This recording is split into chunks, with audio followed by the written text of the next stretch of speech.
பாதங்கள் அந்த மலை முழுவதும் வெட்டப்பட்டிருக்கு. போனா நீங்க இப்பவும் பார்க்கலாம். காலத்தால் முந்தினதா இருக்கும், இப்ப புதுசா இருக்கு. வெட்டி காது குத்தி மொட்டை அடித்து வேண்ட ஒரு வழக்கத்தை கொண்டிருக்கக்கூடிய ஒரு இஸ்லாமியர்கள். அதுல இந்துக்களும் இருக்கிறாங்க. அதுல இந்துக்களும் சிக்கந்தர்னு பேர் வச்சுக்கிறவங்க இருக்காங்க. நத்தத்துல இருக்காங்க, ராமேஸ்வரத்துல இருக்காங்க. இந்துக்களே பல பேர் வேண்டிட்டு போய் அங்கேயே தங்கி இருந்து குணமாகி அவங்களுக்கு நேர்ந்துகிட்டு போய் வெட்டுறவங்க இருக்காங்க. நேர்ந்துட்டு விட்டுட்டு வரதும் இருக்கு. அது தேவையும் இல்லை. நிர்வாகத்துக்கு சொல்லிட்டு போகணும்னா தேவையில்லை. மேல ஆடை கொண்டு போய் வெட்டிக்கிற வேண்டியதுதான். அது இப்போ முருகன் கோயிலுக்கும் ஆடு நேர்ந்து விடுறாங்க, அங்க வெட்டுறது இல்லை. அவ்வளவுதான். இஸ்லாத்துக்கு மாறினதுக்கு அப்புறம் தங்களுடைய முன்னோர்கள் அல்லது மதிக்கத்தக்கவர்கள் அல்லது இறை நேசர்கள் என்று நம்பவர்களுக்கு தங்களுடைய பழைய வழிபாட்டு முறையவே பின்பற்றுறாங்க. பொதுவா ஐயனாறு கருப்பசாமிக்கு இருக்கிற வழிபாட்டுல இருக்கக்கூடிய இந்த தமிழர்கள் இஸ்லாத்தை தழுவுனதுக்கு அப்புறம் தங்களுடைய முன்னோர்களை வழிபடுறதுக்கு அவங்க புதுசா ஒண்ணு கொண்டு வந்து அவங்களால உருவாக்க முடியல. அப்ப ஏற்கனவே இருக்கிற வழிபாட்டு முறையில இருந்து அதை எடுத்து அந்த கடவுளுக்கு பண்றாங்க. முக்கியமான பிரச்சனை வந்து ஆடு கோழி வெட்டுறதை பற்றியான பிரச்சனைகள்ல அவங்களுக்கு அதுல பெரிய இல்லை. இந்த மலையே சிக்கந்தர் மலை, இது வந்து திருப்பரங்குன்ற மலை இல்லைன்னு சொல்றதா ஒரு கதை கிளம்புறதுனால அவங்க இப்ப எதிர்க்கிறாங்க. இது சிக்கந்தர் மலை இல்லையே. வெகு மக்கள் சிக்கந்தர் மலைன்னு குறிப்பிடுறதே நான் பார்த்திருக்கிறேன். சிக்கந்தர் மலைன்னு சொல்றாங்க. எதை சிக்கந்தர் மலைன்னு சொல்றாங்கன்னா அந்த தர்கா இருக்கக்கூடிய அந்த முகட்டு பகுதியை சொல்றாங்க. அது முருகனுக்கு கும்மி பாடல். அதுல வந்து சிக்கந்தர் மலைக்கு போனவங்க என்னென்ன கொண்டு வந்தாங்க, அது முருகனுக்கு பாடுற பாட்டு தான். சிக்கந்தர் மலைன்னு அப்பவே இருக்கு. நான் சொல்றது 50-100 வருஷத்துக்கு முந்தைய பாடல்கள் சேகரிப்புலயே சிக்கந்தர் மலை, மலையழகு, சிக்கந்தர் மலை அழகு, திருப்பரங்குன்ற தேரழகு அப்படிலாம் பாடுறாங்க. சந்தனக்கூடு மாட்டு வண்டியில போகும். இந்த ட்ரெடிஷனுக்காக போறாங்க. முருகன் கோயில் வாசல்ல நின்று தான் போகும். அப்படி ஒவ்வொரு மண்டபத்துக்கும் போகும். அதே மாதிரி முருகன் கோயில் திருவிழாவுக்கு இவங்களுக்கு அழைப்பு விடுவாங்க. அது வந்து கார்த்திகை தீபம் அங்க மலையெல்லாம் ஏற்றணும், அந்த இடத்துல தர்கா இருக்கு அப்படிங்கிற மாதிரி இதை ஒரு 94 தான் முதல்ல ஆரம்பிக்கிறாங்க. அது 94 ஆரம்பிச்சு அது பெரிய அளவுல ஒரு ஈர்க்கப்படலை. ஏற்கனவே தான் ஏத்திக்கிட்டு இருக்காங்க. எதுக்கு புதுசா போட்டு கரைச்ச பண்றங்கிற அளவுல ஒரு பொதுமக்களோட கருத்து இருந்ததுனால ஒரு அமைப்பு சார்ந்த ஆட்கள்கிட்ட தான் அது பிரபலமா இருக்கு. மக்கள் முன்னணி உறவுகளுக்கு வணக்கம். தமிழ்நாட்டில் தற்சமயம் மிகவும் பரபரப்பாக இருக்கக்கூடிய பகுதி மதுரையாக இருந்து கொண்டிருக்கிறது.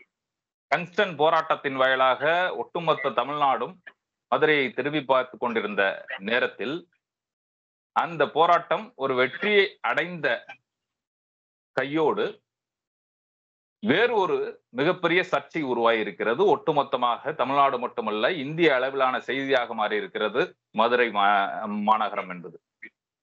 அது என்னவென்றால், மதுரை மாநகரத்தை ஒட்டி இருக்கக்கூடிய திருப்பரங்குன்றம் மலைதான் இங்கு மிகப்பெரிய சர்ச்சையாக மாறி இருக்கிறது.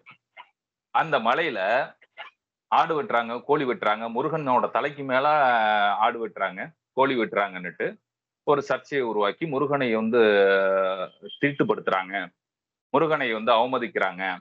இப்படி எல்லாம் RSS பிஜேபியை சேர்ந்த தலைவர்கள் தொடர்ச்சியாக ஒரு பரப்புரையை மேற்கொள்கிறார்கள். தமிழ்நாடு தழுவிய பரப்புரையாக அது மேற்கொண்டு இப்ப வந்து ஒட்டுமொத்த தமிழ்நாட்டிலும் இருக்கக்கூடிய இந்துக்களை எல்லாம் ஒருங்கிணைத்து மதுரையிலே நாங்கள் முற்றுகை போராட்டம் நடத்த போகிறோம் என்று கூறிக்கொண்டிருக்கிறார்கள்.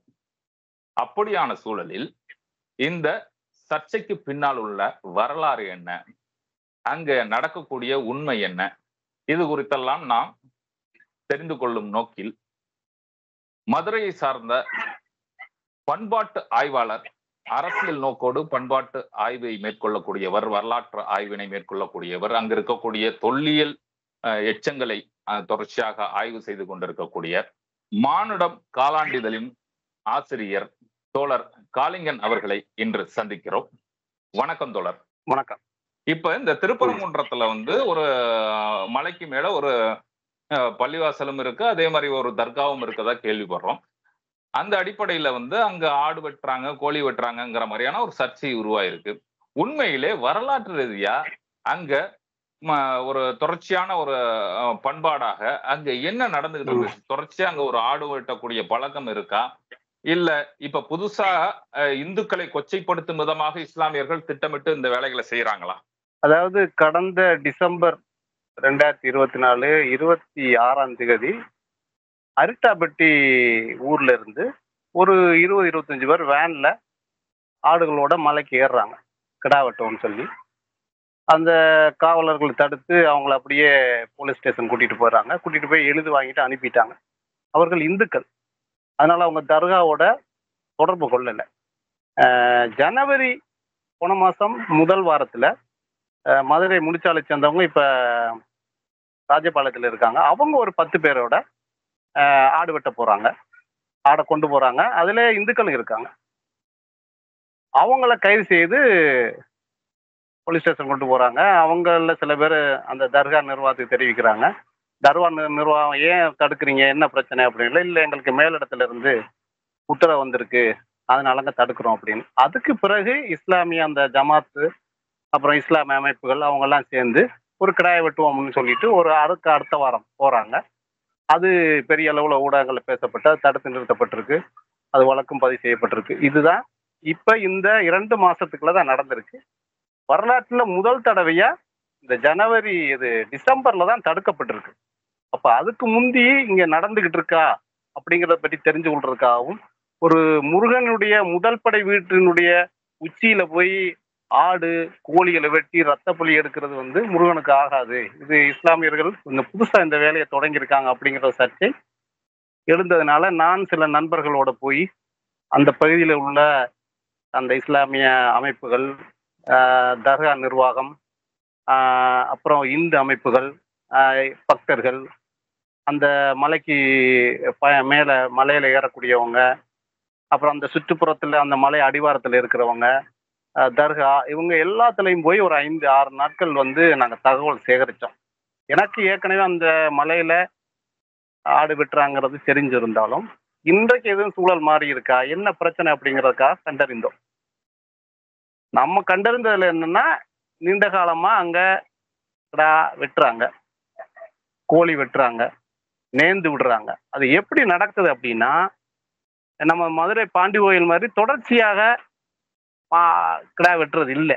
நேர்ந்து கொண்டவர்கள் சிலர், அதாவது எப்படி நேர்ந்து கொள்வாங்கன்னா, நான் குழந்தை வரம் கேட்டு நேர்ந்துக்கிடுவாங்க, கை கால் சுகத்தை கேட்டுக்கிடுவாங்க. முந்தியெல்லாம் எப்படின்னு சொன்னா அந்த ஏர்வாடி மாதிரி அங்கே அந்த மண் நோயாளிகளை கட்டி வச்சிருப்பாங்க. அவங்க குணமாகி போயிட்டா அவங்களுக்கு நேர்த்தி வேண்டுகிறவர்கள் அங்க அந்த சிக்கந்தர் மலைக்கு ஆடுகளை கொண்டு போறது, கோழியை கொண்டு போறது, வெட்டி அங்கேயே சமைச்சு சாப்பிட்றது ஒரு வழக்கம். அதனால எப்போ வருஷம் பூராவும் நாள் பூராவும் வெட்டுறது இல்லை.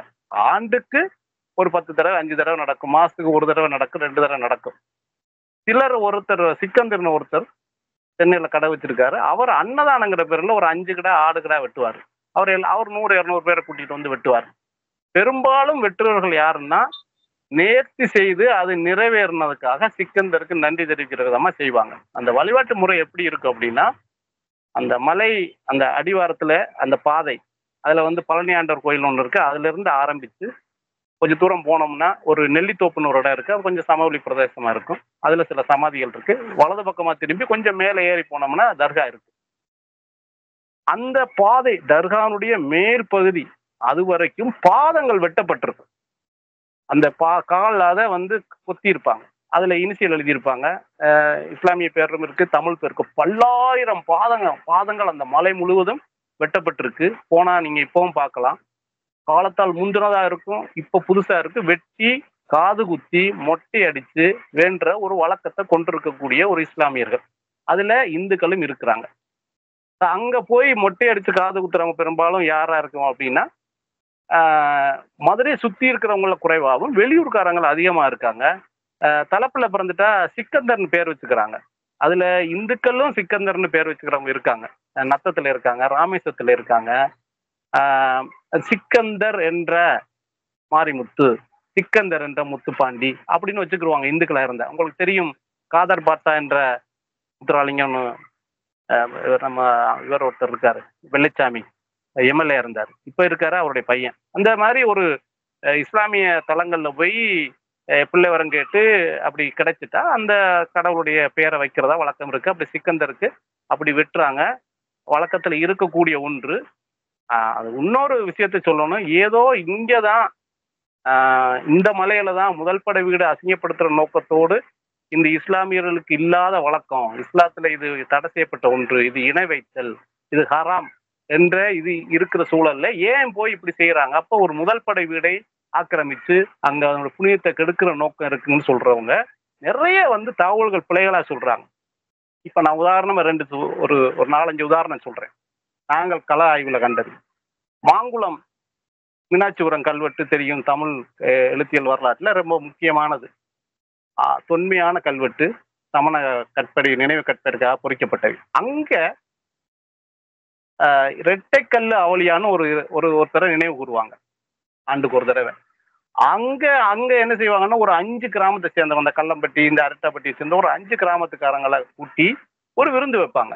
கந்தூரி கந்தூரிங்கிறது ஒரு அசைவ விருந்து நினைவு கூறி வைக்கக்கூடியது. அப்ப அந்த மலையில நடக்குது. பிரான் மலையில இப்ப திருப்பரங்குன்றத்தில் இருக்க மாதிரி பாதத்தை வெட்டுவாங்க.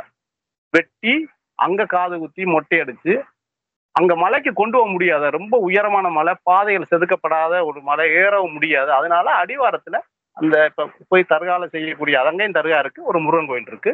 அந்த தர்காக்கு கீழே செய்வாங்க. மேல இருந்து தர்கா நிர்வாகிகள் அந்த சக்கரை அந்த இதெல்லாம் எடுத்துட்டு வந்து இங்கேயே அதை செஞ்சுட்டு வந்த சடங்களை செஞ்சுட்டு போவாங்க. அங்கேயும் இருக்கு, பிரான்மலையில் இருக்கு அந்த பாத வழிபாடு. இதே திருப்பரங்குன்றத்தில் நடக்கிற அதே முறையில அச்சு அசலா பார்க்கலாம்.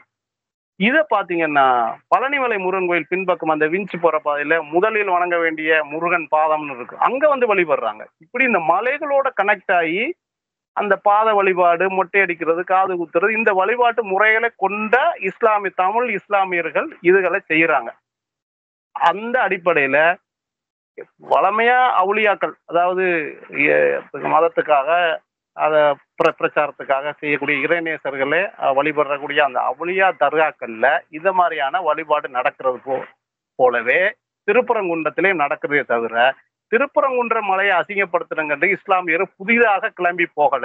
இது காலந்தோறும் நடக்கக்கூடிய ஒன்று. அதை அறியாதனால அவங்க ஏதோ புதுசா நினைக்கிறாங்க. இப்போதைக்கு தடை விற்கிறதுக்கான காரணம் என்னன்னே தெரியல. இது நீண்ட காலமா நடக்குங்கிறத பெரிய ஆய்வுகளும் இல்லை.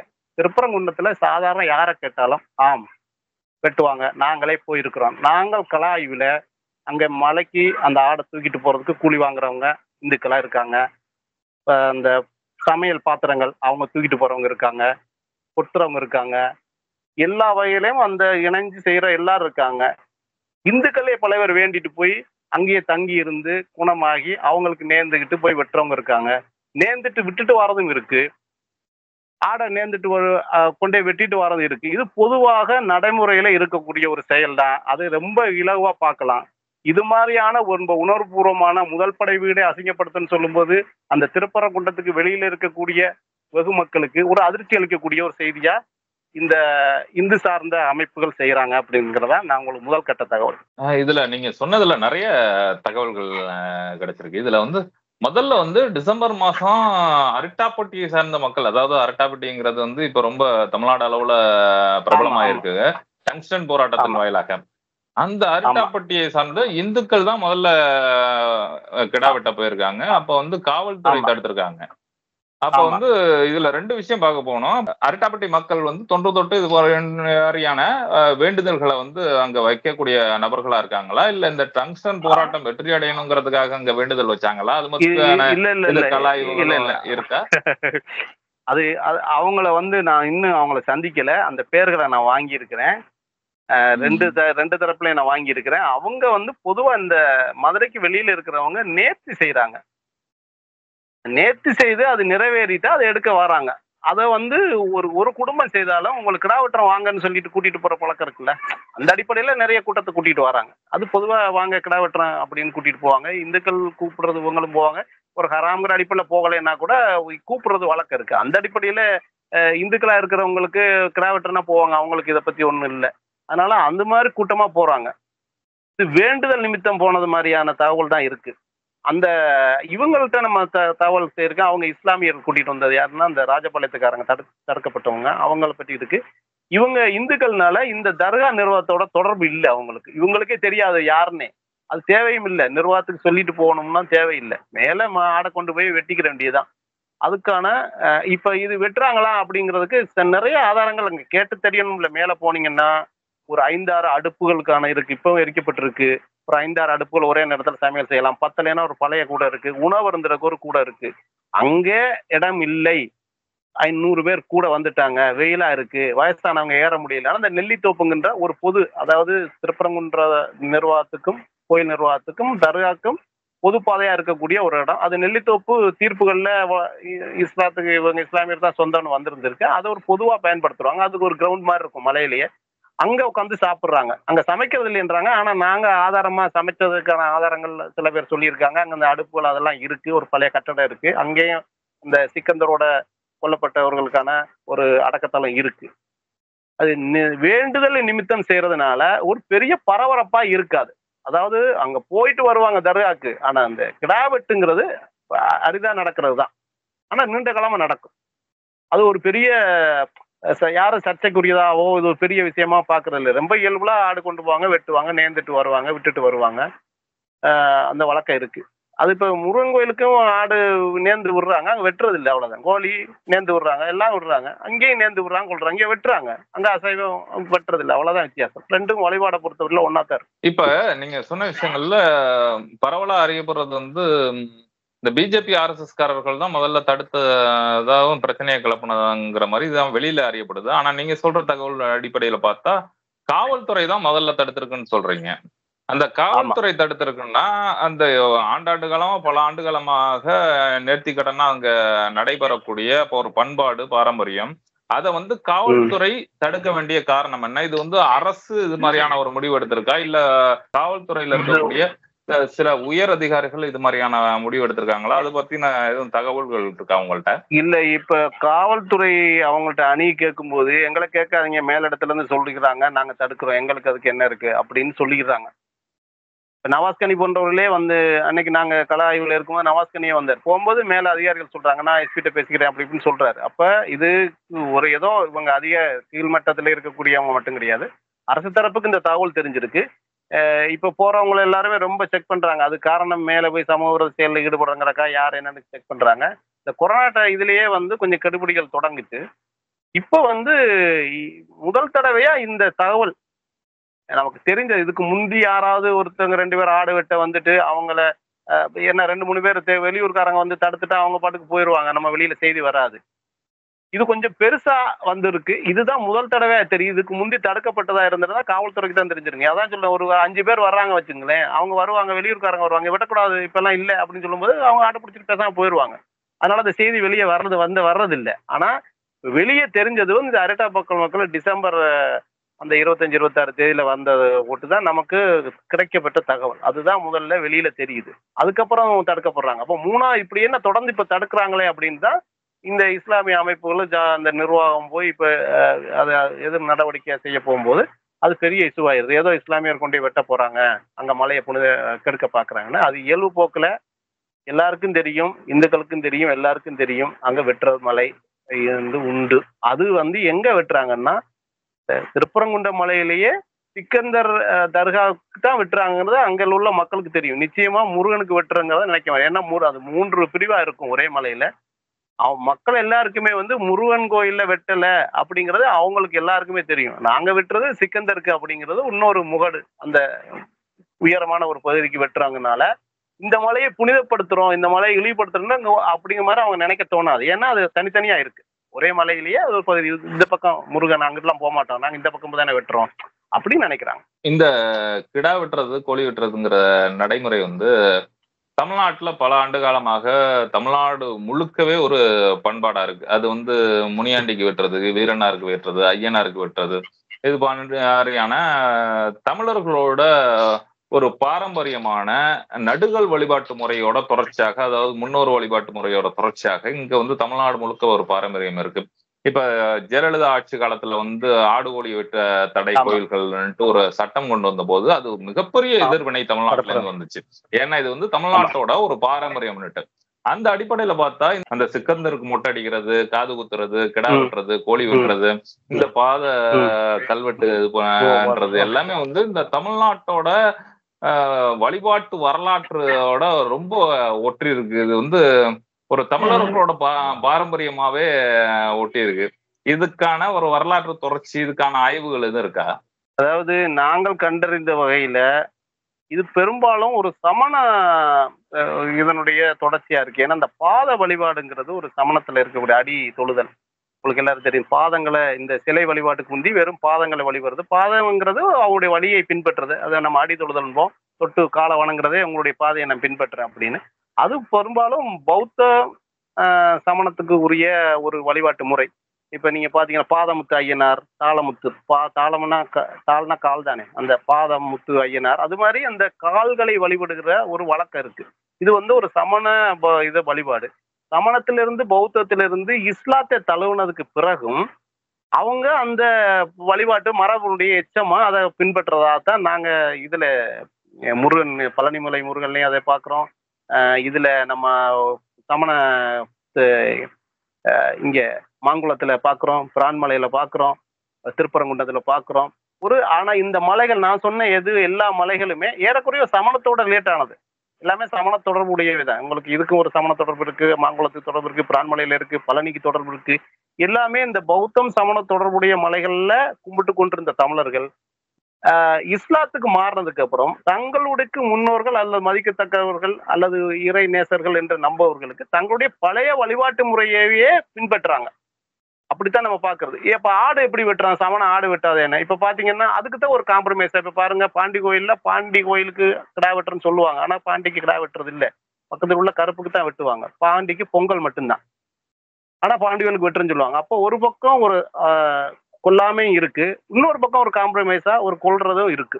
அது போல பாத வழிபாடு இருக்கு, அதே நேரம் இந்த மாதிரி ஒரு கிடாய் வெட்டுற வழிபாடு. இது பொதுவா ஐயனாரு கருப்பசாமிக்கு இருக்கிற வழிபாட்டுல இருக்கக்கூடிய இந்த தமிழர்கள் இஸ்லாத்தை தழுவுனதுக்கு அப்புறம் தங்களுடைய முன்னோர்களை வழிபடுறதுக்கு அவங்க புதுசா ஒண்ணு கொண்டு வந்து அவங்களால உருவாக்க முடியல. அப்ப ஏற்கனவே இருக்கிற வழிபாட்டு முறையில இருந்து அதை எடுத்து அந்த கடவுளுக்கு பண்றாங்க. அப்படித்தான் நம்ம அதை கண்டறிந்தது. இது சமண பௌத்தத்தில இருந்தோ அல்லது இந்து மரபுன்னு எடுத்துக்கிட்டாலும் அங்கிருந்து இதுக்கு மாறினதுக்கு அப்புறமும் அதை விட வழிபாட்டு முறையில அவங்களுக்கு புதுசா ஒண்ணு செய்யறதுக்கு முடியல. அப்ப என்ன செய்யறாங்க? ஏற்கனவே வழிபாட்டு இருக்கிறத இந்த கடவுளுக்கு மாத்துறாங்க. அப்படித்தான் இந்த வழிபாட்டு முறையில ஏற்கனவே இருந்த இந்த தமிழர்கள், அதுலயும் குறிப்பா பாத்தீங்கன்னா அந்த தமிழ் இஸ்லாமியர்கள் தான் அதுல ஈடுபடுறாங்க. அந்த உருது ஈடுபடுறாங்க, அதுல இல்ல. ஏன்னா இந்த ட்ரெடிஷன்ல இருந்து மாறுறாங்க. அந்த பேர் வச்சுக்கிறத பார்த்து அந்த காது குத்துறது அது எல்லாத்துலயும் ஏறக்குறைய இந்த சடங்குகள் இருக்கிறாங்க. அது வந்து ஒரு விளக்கப்பட்ட ஒன்று. அது வந்து ஒரு ஹராம, அது வந்து இணை வைத்தல் அப்படி என்று தெரியாது இல்ல. அவங்களுக்கு வேற ஏதோ ஒரு புதுசா ஒரு வழிபாட்டை கொண்டு போக முடியாத அளவுக்கு அவங்களுடைய பண்பாடு அதை தடுக்குது. அதனால ஏற்கனவே நீடிக்கிறத அப்படியே சிக்கந்தருக்கு அப்படிங்கிற மினராக்கு ஏதோ ஒரு ஒரு அங்க உள்ள ஒரு அவுளியாக்கு மாத்துறாங்க. இடையில வந்து பகுதி மக்கள்கிட்ட பேசினதா சொன்னீங்க. ஏற்கனவே வந்து ஆடுகளை தூக்கி சுமக்கக்கூடிய பகுதி மக்கள், கூலி தொழிலாளிகளா இருக்காங்க. அதே போன்ற பாத்திரங்கள் வாடகைக்கு கொடுக்கக்கூடியவங்க எல்லாம் பேசினாங்க. அதே மாதிரி வந்து அந்த திருப்பரங்குன்றம் சுத்து வட்டாரத்துல இருக்கக்கூடிய கிராம மக்கள் வந்து இந்த பிரச்சனையை எப்படி பாக்குறாங்க? அதாவது இந்த பிரச்சனையை பொறுத்தவரையில ரெண்டு கருத்து இருக்கு நான் பாக்குறேன். சில பேருக்கு தகவல் தெரியல. வெளிப்புற பகுதிகளுக்கு பெருசா அங்க வெட்டுறதா அதை பத்தி தெரியல. அங்க உள்ள இருக்கவங்களுக்கு தெரியுது. ஊர்ல 2 பேருக்கு இல்லையே வெட்டுறோம் அப்படிங்கிறது. அந்த மலை இப்ப அவங்களுடைய முக்கியமான பிரச்சனை வந்து ஆடு கோழி வெட்டுறதை பற்றியான பிரச்சனைகள்ல அவங்களுக்கு அதுல பெரிய இல்லை. இந்த மலையே சிக்கந்தர் மலை, இது வந்து திருப்பரங்குன்றம் மலை இல்லைன்னு சொல்றதா ஒரு கதை கிளம்புறதுனால அவங்க இப்ப எதிர்க்கிறாங்க. இது சிக்கந்தர் மலை இல்லையே, இது வந்து திருப்பரங்குன்றம் மலை தானே, முருகனுக்கு சொந்தமான மலை தானே, எங்க மலைன்னு சொல்றாங்களாம்ல. இந்த மலையை அப்படியே அபகரிக்க பாக்குறாங்க. பச்சை பெயிண்ட் அடிக்க போறாங்க. கொடிய மேல பறக்குறது, முருகன் கொடி கீழே தானே இருக்கு, முருகன் இது அவங்க மேல உச்சியில இருக்காங்க. இந்த அப்படிங்கிற செய்தி பரவுறதுனால இந்த ஆடு கோழி வெட்டுறதுங்கிறத தாண்டி இந்த மலையை அபகரிக்க போறாங்க இஸ்லாமியர் என்ற கருத்து பரவுறதுனால பல பேர்கிட்ட அந்த எதிர்ப்பு அம்சங்களை நம்ம பார்க்க முடியுது. என்ன மலை அவங்ககிட்ட பொது மலை தானே, அது என்ன சிக்கந்தர்னு சொல்லுவாங்க, சித்தண்டா இப்ப வந்தவர் தானே, இப்ப 800 வருஷம் தானே ஆகுது, 2000 பெருசா 800 பெருசா அப்படிங்கிற கருத்துக்களை நாங்க சாதாரண ஆளுகள்கிட்ட பேட்டி எடுக்கும்போது தெரியுது. அந்த மலையை அபகரிக்க பாக்குறாங்கிற கருத்து தான் அவங்கள்ட்ட இருக்குது. ஒரு ஆடு கோழி விட்டுறது அவங்களுடைய அனுபவத்துல அவங்க பார்த்துருக்காங்க, போய் சாப்பிட்டுருக்காங்க ரீதியில அவங்க அதை பெருசாக்கல. இப்பவும் அவங்க இந்த இந்து அமைப்புகள் எடுத்துக்கிறது வந்து சிக்கந்தர் மலை எங்களுடைய மலை சொல்றாங்கிறதான் பிரச்சனை ஆகுமே தவிர ஆடு கோழி வெட்டுறதா பெருசா ஆக்க முடியாது. ஏன்னா அங்க இருக்கிறவங்களுக்கு அங்க ஆடு கோழி வெட்டுறதுங்கிறது வந்து எல்லாருக்கும் தெரிந்தவே, இல்லைன்னு மறுக்கவே முடியாது. அது இப்ப இந்த அமைப்புகளுக்கே தெரியும். இது வந்து வெளியில இருக்கக்கூடிய, அதாவது மதுரைக்கு வெளியில இந்த செய்தியை தெரியாத இந்துக்களை நோக்கி அணி திரட்டுறதுக்கான முழக்கமா இருக்கு. உள்ளூர்காரர்களுக்கு அவங்க என்ன வச்சிருக்காங்கன்னா, இந்த மலையை சிக்கந்தர் மலைன்னு சொல்றாங்க, இது எப்படி முருகன் மலை தானே, இது வந்து சங்க இலக்கியங்களிலேயே குறிப்பிடப்பட்ட ஒரு முருகனுக்குரிய மலை, அது எப்படி சிக்கந்தர் இப்ப வந்தவர், அவர் யார், எந்த ஊருக்காரரு, என்ன அப்படி கைப்பற்ற பாக்குறீங்களா அப்படிங்கிற மாதிரியான காரணிகள் இந்த வெகு மக்கள் ரொம்ப சாதாரணமா இருக்கக்கூடிய இந்துக்கள் நம்புறவங்க அவங்களுக்கு இது ஒரு எதிர்ப்பு அம்சங்களை கொண்டிருக்கு. இந்த பிரச்சாரம் அவங்கள்ட்ட போயிருக்குங்கிறத நான் சாதாரண ஒரு பக்தரா இருக்கக்கூடியவங்கள்ட்ட நான் கேட்டதுல தெரியுது. இந்த மலையை கைப்பற்றுறதுக்கான வேலைகளை இஸ்லாமிய அமைப்புகள், அங்க இருக்கக்கூடிய ஜமாத் நிர்வாகம், இந்த தர்கா நிர்வாகம், இது மாதிரியான நிர்வாகங்கள், அமைப்புகள் பண்றாங்களா? அந்த ஒட்டுமொத்தமா அத திருப்பரங்குன்ற மலை முருகனுக்கு சொந்தம் இல்லை, இது சிக்கந்தருக்கு தான் சொந்தங்கிற மாதிரியான ஒரு பரப்புரை எதுவும் அந்த பக்கத்துல இருந்து எதுவும் நடக்குதா? இல்ல இப்ப இந்த மலை பொதுவா அவங்க அந்த ரெக்கார்டுல அவங்க குறிப்பிடும் போது கூட, அந்த தர்கா குறிப்பிடும் போது கூட திருப்பரங்குன்ற மலையில் உள்ள சிக்கந்தர் தர்கான்னு தான் அவங்களுடைய அபிஷியல் இதே. அவங்களுடைய அழைப்புதல்ல, அந்த பேனர்ல எல்லாத்துலயும் அப்படித்தான் போடுவாங்க. அந்த போர்டே அப்படித்தான் இருக்கும்.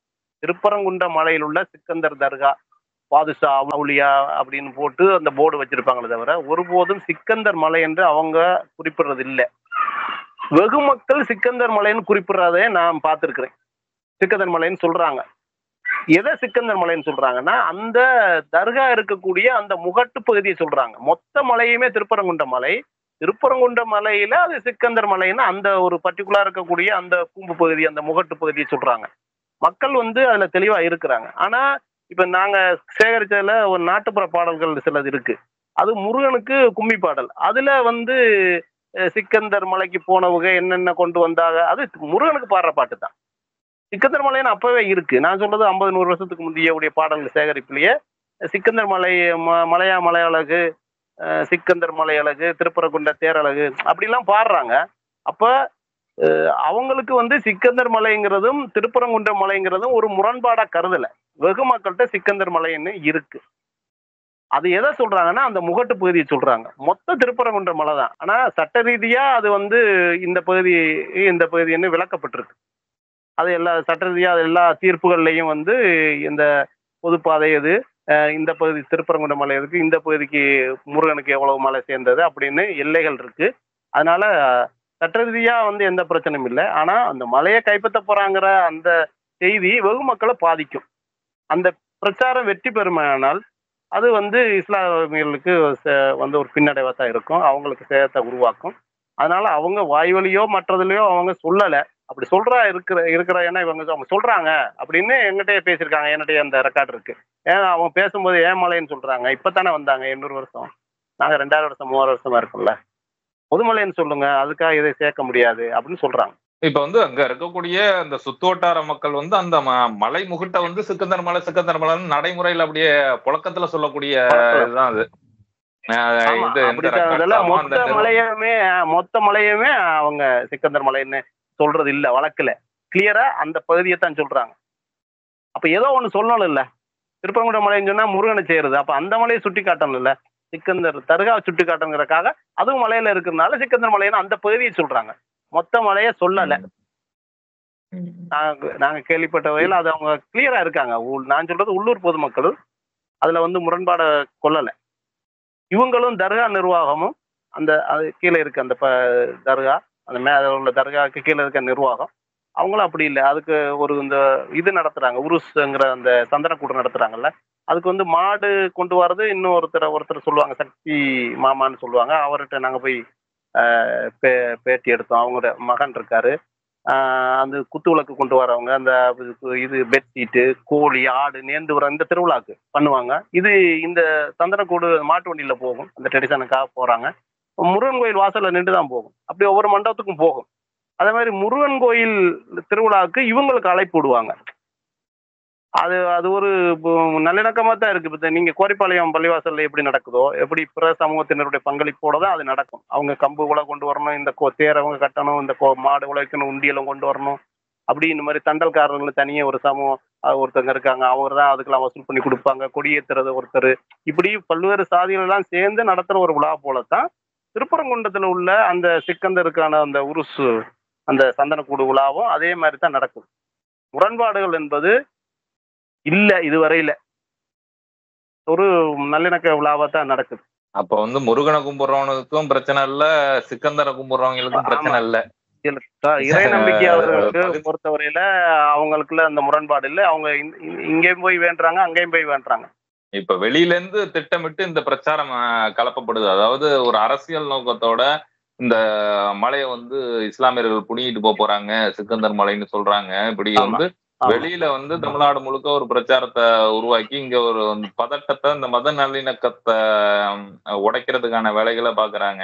அதாவது குறிப்பா ஆமா. இன்னும் சொல்லப்போனா, மதுரை சுத்துவட்டாரம்ங்கிறது வந்து ஆண்டாண்டு காலமாக மத நல்லிணக்கத்துக்கான எடுத்துக்காட்டுகள வந்து நெறைய நிகழ்வுகளா நீங்க சொன்ன மாரி இந்த கோரிபாளையம் தர்காவுல வந்து நடைபெறக்கூடிய மத நல்லிணக்க எடுத்துக்காட்டுகள்லாம் வந்து அங்கேயும் திருப்பரங்குன்ற மலையிலயும் அப்படியே இருந்ததா அப்படியே இருக்கு. தான் ஆமா. சொல்றாங்க. எல்லா ஊர்கள்லயும் இருக்கிறது போல அங்க இருக்கு. திருப்பரங்குன்றத்துக்குன்னு ஒரு தனித்த முரண்பாடுகள் எதுவும் இல்லை.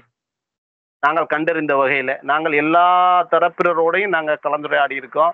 அத பதிவு செஞ்சு வச்சிருக்கோம். இஸ்லாமிய அமைப்புகள்ட்ட பேசியிருக்கோம். இஸ்லாமிய அமைப்பு சாராத ஆட்கள்ட்ட பேசியிருக்கிறோம். ஆம், இந்து அமைப்புகள் சார்ந்தவங்ககிட்ட பேசியிருக்கோம். சாதாரண பக்தர்கிட்ட பேசியிருக்கோம். அப்புறம் மாடு கொண்டு போறவரு, அந்த சுமை தூக்கிட்டு போறவரு, அந்த சமையல் பாத்திரங்களுக்கு அந்த ஒரு அம்மாலாம் ஒண்ணு சொன்னாங்க. அ இது மாரி நடக்கிற யாரு சொன்னது? நானே கொண்டு போயிருக்கேனே! இப்ப கூட எங்க செல்வராஜ் மாமா வெட்டுனாரு அப்படின்னு அ பூமலர். அந்த அம்மா ஒருத்தங்க எனக்கு சொன்னாங்க. நானே சமையல் பாத்திரம் கொண்டு போயிருக்கேன். கொஞ்சம் தூரம் போக வரைக்கும் தான் எனக்கு சிரமமா இருக்கும். அதுக்கப்புறம் பார்த்தீங்கன்னா, சிரமமா இருக்காது. என்ன அப்டின்னா, அந்த சிக்கந்தருடைய இது வந்து அந்த சக்தி வந்துருது. அதனால அந்த மலையில ஏறும்போது எனக்கு எதுவுமே தெரியாது. நானே போய் கும்பிட்டுட்டு வந்திருக்கேன் அப்படின்னு சொல்றது ரொம்ப சாதாரணமாக யார சந்திச்சாலும் வேண்டியிருக்கேன். செண்டுன்னு ஒரு அம்மா இருக்காங்க பாட்டுங்க. அவங்க அந்த பாத்திரங்கள் போறது, உதவி செய்றது செஞ்சு அவங்க இஸ்லாத்த இப்ப மாறிட்டாங்க. அந்த அம்மாவ நாங்க பேட்டிக்கிறோம். பாடல் அது அந்த நாட்டுப்புற பாடல்கள், கும்மி இந்த மாதிரி பாடுறாங்க. அவங்கள சந்திச்சு கேட்டோம். வெகு மக்கள பொறுத்தவரையில சிக்கந்தரையும், அங்க இருக்கக்கூடிய சாதாரண இறை நம்பிக்கை உள்ளவங்க சிக்கந்தரையும், முருகனையும் முரணா 2ம் வேற வேற 2 பேரும் அடித்துக் கொண்டு கிடக்கிறவர்கள். இந்த மரம் வேற அப்படின்னு நினைக்க அவங்களுக்கு தோணல. இந்த பக்கம் வேண்டுறவங்க சிக்கந்தர்ட்ட வேண்டிட்டு போய் அந்த நேர்த்திய நிறைவு செய்றவங்க இருக்காங்க. இஸ்லாத்துல இருக்காங்க. அங்க போய் கும்புறவங்க இருக்காங்க. இங்க போய் கும்புறவங்க இருக்காங்க. எந்த மாற்றம் மனமாச்சரியங்களையும் நாங்க சந்திச்சவையில ஒரு 5, 6 நாள் நாங்க கலாய்வு போனோம். சாதாரணமாக பேசும்போது, அது ஒரு பெரிய பிரச்சனையா சொல்லல. ஆனால் ஒரு முரண்பாடுகள் தோன்றுது. நான் உதாரணமா ஒண்ணு சொல்லணும். ஒரு மெக்கானிக்க சந்திச்சோம். பேருக்கு இப்ப எனக்கு நினைவில்ல. முந்தி முந்தி இருந்த தர்கா நிர்வாகம், அ அந்த அந்த ஒரு காம்ப்ளெக்ஸ் கட்டி விட்டுருக்காங்க. அங்க யாரையுமே இஸ்லாமியர்கள வாடகைக்கு வைக்கிறதே இல்ல. எல்லா கடைகளையுமே இஸ்லாமியர் அல்லாதவர்களுக்கு, இந்துக்களுக்கு தான் குடுத்துருக்காங்க. இப்ப பாத்தீங்கன்னா, எல்லாரையும் அனுப்பி விட்டுட்டாங்க. அவங்க நம்ம ஆளுங்கள எல்லாம் குடுக்க மாட்டேன். ஒரு கடையா 2 கடை தான் இருக்கு. முந்தி அப்படி வச்சிருந்தாங்க. அப்ப இருந்த அப்புமார் வேற. இப்ப இவங்க வந்து சரியில்ல. முரண்பாடா இருக்கிறாங்க. இப்போ ஒரு பிரச்சனை ஒண்ணு ஒருத்தர் சொன்னாரு. நீங்க ஏன் மாடு கொண்டு போல உங்களான கொண்டு போனீங்க? இல்லங்க, நாங்க இல்லாத நேரத்துல பிரியாணிக்கு வந்துட்டாங்கன்னு சொல்லிட்டாய்ங்க. அதனால நாங்கலாம் போகல. அப்படி என்னவான சின்ன சின்ன முரண்பாடுகள் அது எல்லாம் கொஞ்சம் கூடிட்டு வருது. இந்த இந்த ஏகத்துவ ஆட்களால சில பேர்னால அவங்க டிஸ்டர்ப் ஆகுறாங்க. இந்த பக்கத்துல ஒ இந்து சொல்றவங்கள்ட்ட இது என்ன புனிதமலை மலை இவன் எப்படி சொல்ல போச்சு? அது என்ன இருந்தாலும் முருகன் தானே அப்படின்னு சொல்லும்போது, அதனுடைய வரலாறு தெரியாத அடுத்த தலைமுறையினர் வந்து அது முரண்பாட பார்க்குறாங்க. முரண்பாடுகள் தோன்ற ஆரம்பிச்சிருக்கு. இது ஒரு நல்லிணக்கத்துக்கு ஒரு ஆபத்தா இருக்குங்கிறதையும் நாங்க இந்த இடத்துல சொல்லி ஆகணும். ஆனால் பெருவாரியாக வரலாற்று ரீதியாக அவர் சிக்கந்தர் அங்க வந்து சமாதி அடைந்த அது வரைக்கும் எ இன்றைய வரைக்கும் எந்த பிரச்சனையும் இல்ல. சிக்கந்தர் பற்றியான வரலாறு அந்த மக்களுக்கு தெரியல. அவர் யாரு? எங்க அரபு பிரச்சார குழு அங்க வந்திருந்தாரு. இப்ப இவனோட திருப்பாண்டி வீரபாண்டியனோட சண்டையிட்டாரு. அ மலையை கைப்பற்றி மதுரையை ஆண்டாரு. அவர் ஒரு அரபு. அவர் இந்த அப்படிங்கிறத பற்றியான மக்களுக்கு பெரிய நாலேஜ் இல்ல. அது யாருக்கு இருக்குன்னா, கொஞ்சம் அந்த மாரி மத ஈடுபாடு அவங்களுக்கு இருக்கே தவிர, வெகு மக்களுக்கு பிற அவுலியாக்கள், அ ஒரு கடவுள் நம்பிக்கை, ஒருத்தர் சாமியாரு, ஒரு சமாதி, சித்தர் அப்படிங்கிற மாரி தான் வந்து அத நம்புறாங்க. அந்த அங்க அந்த மலையினுடைய பிற அமைப்புகள் பார்க்கும்போது உங்களுக்கு தெரியும். அது ஒரு சமணர்களுக்கு தொன்மையான மலை. சிற்பங்களா இருந்தாலும், கல்வெட்டுகள், புடவுகள், அந்த கற்படுக்கைகள் எல்லாம் அங்க இருக்கக்கூடிய சிற்பம் எல்லாத்தையும் பார்த்தீங்கன்னா, அது ஒரு சமணர்களுக்கு உரித்தான மலை. அது சைவத்துக்கு சொந்தமா இருக்கு. தொல்லியல் அடிப்படையில சொல்றேன். அங்க சமணர்கள் வாழ்ந்திருக்கிற நினைவுல, இவரும் ஒரு சமணர் போல அது மாரி தொடர்ச்சியா செய்யற மாரி இருக்கு. ஏன்னா, இவரும் வந்து இவருடைய அடக்கத்தலம் எப்படி இருக்குன்னு சொன்னா, சமணர் கற்படுக்க பார்த்திருப்பீங்க. மலை இடுக்குல உள்ள செதுக்கி வச்சிருப்பாங்க. அதே போல தான் அவருடைய இது இருக்கு. ஒரு மலை இடுக்குக்குள்ள நீங்க போய் அவருடைய சமாதிக்கு போனீங்கன்னா, நிமிரவே முடியாது, குனிஞ்சு படுத்து தான் போகணும். அதுக்குள்ளதான் அந்த அவருடைய அடக்க தலைமை இருக்கு. நம்ம ஒரு சமண முனிவர்களுக்கு எப்படி வச்சிருப்பாங்க அதே மாதிரி இருக்கும். ஒரு சூஃபி இதை பின்பற்றக்கூடிய ஒரு ஆளா இஸ்லாத்துல சொன்னோம்னா அப்படித்தான் சொல்லணும். குணங்குடி மசான் சாஹிப் வந்து கூட 40 நாள் அங்க இருந்தான்னு சொல்லுவாங்க. தொடர்ச்சியா இந்த மலைகள்ல இஸ்லாமியர்கள் எல்லா மலைகளோடையும், இந்த சமண மலைகளோடையும், அது சைவமா பின்னாடி மாறின மலைகளோடும் தொடர்பு வச்சுட்டு இருக்காங்க. அங்க இந்த மாதிரியான பணிகளை செய்யறாங்க, நேர்த்தி கடன் செய்யறாங்க. அதுவனுடைய ஒரு பகுதியா திருப்பரங்குன்றம் இருக்கு. திருப்பரங்குன்றம் வந்து சிக்கலாகிறதுக்கான காரணம் என்னன்னா, அது முதல் படை வீடுங்கிற ஒரு சிறப்பு தகுதி அது இருக்கிறதுனால பிற இடங்கள்ல இருக்கக்கூடிய ஒரு இது வெளிச்சம் வந்து இங்க விழுகுது. இப்போ திரான்மலையில செய்ய முடியல. அது அது ஏதோ ஒரு மலை, ஏதோ ஒரு முருகன் கோயில், அதுக்கு ஒரு பின்புலம் இல்லை பெருசா.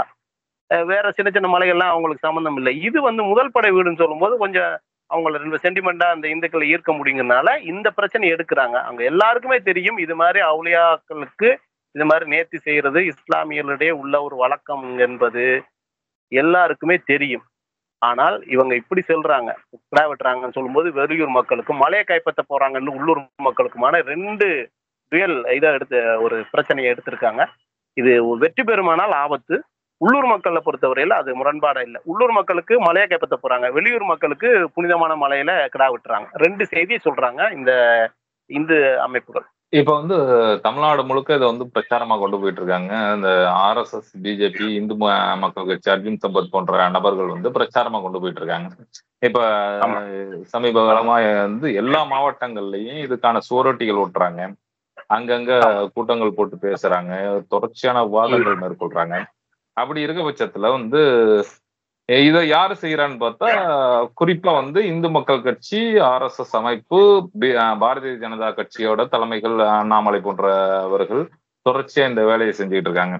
இப்ப வந்து 90களுக்கு முன்னாடியே இருந்து 80களில் தொடங்கி பாபர் மசூதி சுத்தி வந்து இப்படி ஒரு பிரச்சனையை தொடங்கி அப்படியே கொஞ்சம் கொஞ்சமா நகர்த்தி அங்க ஒரு ராமர் சிலையை வச்சு அதற்கான தீர்ப்புகளை வாங்கி அந்த பிரச்சனையை கொண்டு வந்து பிற்காலத்துல வந்து அந்த பாபர் மசூதியை ஒட்டுமொத்தமாக இடித்து தரமட்டமாக்கி இன்னைக்கு வந்து அங்க வந்து ஒரு ராமர் கோயிலை கட்டிட்டாங்க. அதன் வாயிலா வந்து இந்தியா முழுக்க வந்து பல்வேறு மத கலவரங்களை வந்து அதை வச்சு இந்த ராமர் கோயிலை வச்சு அதற்கான பிரச்சாரத்தை வச்சு அதற்கான பாத யாத்திரை, அதுக்கான ரத யாத்திரைன்னுட்டு மேற்கொண்டு அதன் வாயிலாக பல்வேறு மத கலவரங்களை உருவாக்கி ஆயிரக்கணக்கான உயிர்களை பலி கொண்டிருக்காங்க இந்த அமைப்புகள். அப்படி இருக்க சூழல்ல தமிழ்நாட்டுல இதே போன்ற ஒரு அரசியல் நோக்கத்தோடு இந்த விஷயத்தை வந்து பூதாகரமா ஒரு பொய்யான சித்தரிப்புகளோடு ஒரு பொய்யான கட்டுக்கதைகளோடு இந்த பிரச்சனையை திருப்பரங்குன்றம் பிரச்சனையை வந்து இந்த RSS, பிஜேபி அமைப்புகள் திட்டமிட்டு செய்யுதா?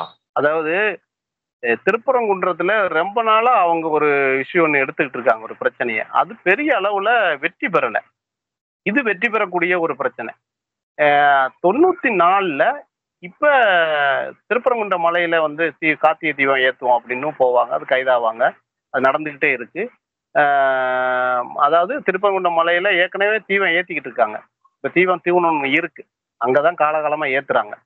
அது இல்ல, நாங்க வந்து அங்க திருப்பரங்குன்றம் அந்த உச்சியில அந்த தர்கா கிட்ட இருக்கிற இடத்துல போய் தான் ஏத்துவோம், அதுதான் திருப்பரங்குன்றம், இது அங்கதான் ஏத்திக்கிட்டு இருந்தாங்க. இஸ்லாமியர் வருகைக்கு பிறகு அவங்க அந்த சிக்கந்தர் இதுக்கு பிறகுதான் அது போயிடுச்சு அப்படின்னு சொல்லி இதை செய்தாங்க. ஆனா இதை கோயில் நிர்வாகம் ஏத்துக்கிறல, அர்ச்சகர்கள் தான் அதை தடுக்கிறாங்க. ஏன்னா அது வழக்கம் வந்து இந்த கோயிலுக்கு நேரில் உள்ள ஒரு தீபத்துல அந்த குன்று மேலதான் ஏத்துறது வழக்கம், இன்னும் ஏத்திக்கிட்டு இருக்காங்க. இவங்க இந்த அமைப்புகள் தான் கார்த்திகை தீபம் ஏத்துறதுக்கு தடையான்னு பொதுவா சொல்லி பாக்குறாங்க. அது பெரிய அளவுல எடுக்கல. இது முந்தி அந்த தீபத்துக்கிட்ட ஒரு இப்பவும் நீங்க போனா பார்க்கலாம், ஒரு நாயக்கர் காலத்து ஒரு கல்வெட்டு இருக்கு. இது முருகனுடைய ஆண்டவனுடைய தலை முடிப்பகுதி. இங்கே யாரும் தீபம் ஏற்றலான்னு வச்சிருக்காங்க, அங்கதான் தீபம் ஏத்திக்கிட்டு இருக்காங்க. இதுக்கு முந்தி தீபம் அங்க ஏத்துனாங்கன்னு சான்றுகள் எதுவும் இல்லை. இவங்க என்ன சொல்றாங்க, இது மாதிரி கார்த்திகை தீபம் ஏத்த விட மாட்டாங்கிறாங்க. அது வந்து கார்த்திகை தீபம் அங்க மலையில தான் ஏத்தணும், அந்த இடத்துல தர்கா இருக்கு அப்படிங்கிற மாதிரி இதை ஒரு 94ல தான் முதல்ல ஆரம்பிக்கிறாங்க. அது 94ல ஆரம்பிச்சு அது பெரிய அளவுல ஒரு ஈர்க்கப்படலை. ஏற்கனவே தான் ஏத்திக்கிட்டு இருக்காங்க, எதற்கு புதுசா போட்டு கரைச்ச பண்றங்கிற அளவுல ஒரு பொதுமக்களோட கருத்து இருந்ததுனால ஒரு அமைப்பு சார்ந்த ஆட்கள்கிட்ட தான் அது பிரபலமா இருந்துச்சு தவிர வெகு மக்கள்கிட்ட அது எதுவுமே எந்த பரபரப்பை ஏற்படுத்தல. இப்ப அதுல ஒரு பின்னடைவுன்னு சொன்னதுக்கு அப்புறம் இந்த மலையில ஆடு வெட்டுறாங்க. இன்னும் சாத்து ஒரு போஸ்டர் எல்லாம் பார்த்தேன், மாடு ஆடு வெட்ட இஸ்லாமியர்கள் தயார் தடுக்க இந்துக்கள் தயாரா மாடா அப்படின்னு நான் என்னங்க மாடுன்னு சொல்றாங்க. ஏங்க கோமாதா அதை போய் எப்படிங்க வெட்டுவோம் அப்படிங்கிறதா அதெல்லாம் இல்லைங்க. மாடெல்லாம் சும்மா சொல்லாதீங்க. அப்படியே சேர்க்கறது மாடு ஆடுன்னு சேர்க்கும் போது என்ன மாட்டையும் கொண்டு போய் மேல வெட்டுறானா, ஆடுங்கிறத விட மாடுன்னு சொல்லும் போது அதுக்கு ஒரு எதிர்வினை கடுமையா இருக்கும். அப்படிங்கிற மாதிரியான பிரச்சாரங்கள்லாம் பண்றாங்க. இந்த 94 தீபம் ஏற்றுற பிரச்சனையை 94ல இருந்து இன்ன வரைக்கும் அதை ட்ரை பண்ணிட்டே இருக்காங்க. அது கோயில் நிர்வாகமே அதை ஏற்றுக்கொள்றது இல்லை. ஏன்னா மரபுப்படி அந்த திருப்பரங்குன்றம் கோயிலுக்கு மேல உள்ள ஒரு பகுதியில அந்த உச்சி பிள்ளையார் கோயில் அந்த கிட்ட அங்கதான் ஏத்துறது வழக்கம். அங்க இன்னும் ஏத்திக்கிட்டே இருக்காங்க. இப்ப எடுத்திருக்கிற இஷ்யூ வந்து ரொம்ப ஒரு டெக்னிக்கலான இஷ்யூ. ஏன்னா மாடாடு வெட்டுறாங்க, அது கோயிலை கைப்பற்ற பாக்குறாங்க அப்படின்னு சொல்லும்போது அது இந்த இதோட பின்புலம் அறியாத வெகுமக்கள் அதை நோக்கி ஈர்க்கப்படுவாங்க. அது ஒரு முரண்பாடு ஆகி சண்டை சச்சரவு வந்துச்சுன்னா இன்னும் பிளவுகள் அதிகமாகும். ஆனா வரலாற்றை அவங்களுக்கு தெரிஞ்சுக்கிறதுக்கும் இதை பிரச்சாரம் பண்றதுக்கும் செய்தால் அங்க இருக்கிற மக்களுக்கு வந்து அது திருப்பரங்குன்ற மலை தான் அப்படிங்கிறத அவங்களை உறுதிப்படுத்தினா அவங்க பேசாம இருப்பாங்க. ஆடு மாடு ஆடு கோழி வெட்டுறதுங்கிறது அது அவங்களுக்கு ஆட்டோமேட்டிக்கா அந்த பிரச்சாரம் எடுக்காது. அது வந்து மதுரைக்கு வெளியில உள்ளவங்களுக்கான முழக்கம். உள்ளூர்காரங்களுக்கு சிக்கந்தர் மலையை என்ன கைப்பற்ற பாக்குறாங்க, அவங்க ரெக்கார்டை கொண்டு பார்க்குறாங்க. அப்படிங்கும்போது இப்ப 2 அடிப்படையிலையும் திரட்டிக்கலாம். இவங்களுக்காக அவங்களுக்கு இதுன்னு ஒரு டெக்னிக்கை பண்றாங்க. நீண்ட காலமா அந்த திருப்பரங்குன்ற மலையில கார்த்திகை தீபம் ஏத்துவது ஆஹ், நடக்கல. அவங்கள பொறுத்தவரையில அவங்க விரும்பினது நடக்கல. அது உள்ளூர் கோயில் நிர்வாகமே அதை அக்செப்ட் அர்ச்சகர்களே அதை ஏத்துக்கல. இது வேடிக்கையாவும் புதிய விஷயமாவும் இருக்கு. அதாவது ஒரு கலவரத்தை உருவாக்கணும்னு 1994ல இருந்து அவங்க முயற்சி பண்ணிட்டு இருக்காங்க ஒரு ஆமா, கார்த்திகை பண்ணிட்டே இருக்காங்க. தீபத்தின் வாயிலா. ஆனா வந்து ஆமா, இயல்புல வந்து கோயில் நிர்வாகத்தை வந்து ஈஸியா சரி கட்டிட முடியுங்கிற இடத்துல இருந்து மதுரையில இருக்கக்கூடிய திருப்பரங்குன்றம் கோயில் நிர்வாகம் இதுக்கு உடன்படாமையே தொடர்ச்சியா இதை எதிர்த்துட்டு இருக்காங்க. உடன்படவே இல்லை. இன்ன வரைக்கும் உடன்படல. ஆமா, அடிப்படையிலேயே அங்க வந்து மத நல்லிணக்கம் வந்து ரொம்ப செழுமையா இருக்குங்கிறதுக்கு இதோட பெரிய உதாரணம் இருக்க முடியாதுன்னு நினைக்கிறேன். ஆமா, ஏன்னா ஆமா, இயல்பா வந்து ஒரு நிர்வாகம் சில விஷயங்களுக்கு ஆசைப்பட்டு ஒட்டுமொத்தமா எல்லாத்தையும் கைப்பற்ற முடியுமான்னு முயற்சி தான் பண்ணுவாங்க. ஆனா வந்து இதை திட்டவட்டமா வந்து இதை வந்து முடியவே முடியாது. வழமையான முறை எதுவோ அது ஆமா. அதன்படிதான் கடைபிடிக்கப்படும். இந்த விஷம பிரச்சாரங்களுக்கு வந்து இடம் கொடுக்க மாட்டோம்னுட்டு கோயில் நிர்வாகமே கோயில் தடுத்திருக்குங்கிறது நிர்வாகம் அதனாலதான் ஒரு அது நல்ல வந்து வெற்றி பெறல. வெற்றி பெறல. அதுக்கு அதனாலதான் வெற்றி பெறல அந்த முழக்கம். இப்ப அப்ப எடுத்திருக்கிற வந்து முழக்கம் வந்து கொஞ்சம் வெகுமக்களை நோக்கிய முழக்கம். அது வந்து நிர்வாகத்தோட முரண்படுற மாதிரி இருக்கும். இப்ப வந்து வெகுமக்களுக்கு இந்த கருத்து பிரச்சாரம் பரவினால் அதை நோக்கி ஈர்க்கப்படும் போது அவங்களுடைய மத அடிப்படையிலான அணிதிரட்டல் அதன் அடிப்படையிலான அரசியல் லாபங்கள் அடைகிறதுக்கு வாய்ப்பு இருக்கு. அப்ப இந்த 94ல இருந்து தொடர்ச்சியா முயற்சி செஞ்சுக்கிட்டு இருக்கக்கூடிய ஒரு கலவரத்துக்கான விஷம பிரச்சாரம் தோல்வி அடைஞ்சதுனால நடந்துட்டு இப்ப புது வாய்ப்புகளை வந்து தேடிக்கிட்டே இருந்திருக்காங்க அது வரைக்கும். நிச்சயமா நிச்சயமா நம்ம அப்படித்தான் அதை நம்ம கணிக்கணும்.